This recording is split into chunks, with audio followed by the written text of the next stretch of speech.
At 15, I thought I had a pretty good grip on the world. Then again, being 15 doesn't mean you understand everything, especially when it comes to your 7-year-old sister and her escapades in the online world.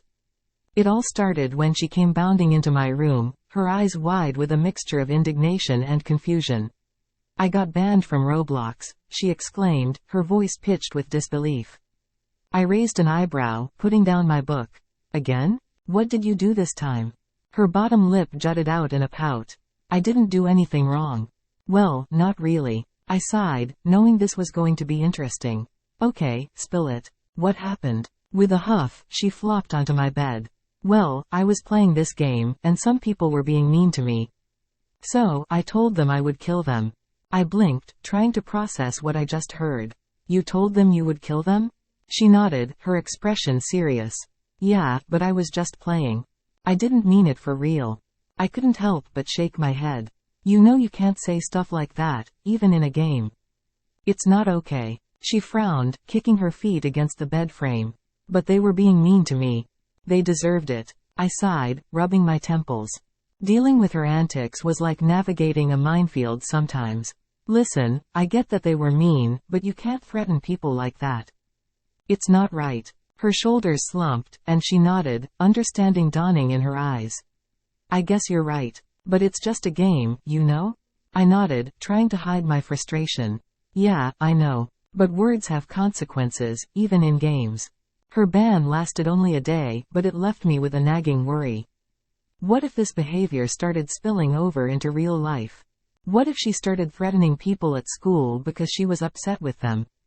I brushed off the concerns, chalking it up to sibling rivalry and the occasional slip-up. But as the days passed, I couldn't shake the feeling that something was off. She seemed more easily upset, using words I knew she wouldn't have used before.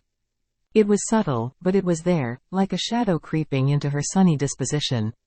I tried talking to our parents about it, but they brushed it off, chalking it up to her being a kid.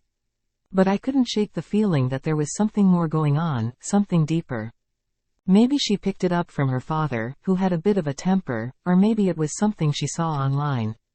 Whatever the case, I knew I had to keep an eye on her. As the days turned into weeks, her behavior only seemed to worsen. She would fly off the handle at the smallest things, her words sharp and biting. I tried to intervene, to talk to her about what was going on, but she would just brush me off, insisting that everything was fine. But I could see through the facade, see the turmoil brewing beneath the surface. And as much as I wanted to help her, I didn't know how. Then, one day, it all came to a head. We were arguing over something petty, as siblings often do, when she turned to me, her eyes burning with anger. "I'll kill you," she spat, her words cutting through the air like a knife. I froze, my heart pounding in my chest. I knew she didn't mean it, knew it was just a heat of the moment thing. But still, it sent a chill down my spine. I didn't know what to do, how to respond. So, I did the only thing I could think of. I reached out to her, pulled her into a tight hug. "It's okay," I whispered, feeling her tense body relax against mine. "I know you didn't mean it." And in that moment, I realized that she wasn't just my annoying little sister. She was struggling, trying to navigate a world that was confusing and sometimes cruel. I knew it wouldn't be easy, that there would be more bumps along the way. But I also knew that I would always be there for her, no matter what. Because that's what siblings do.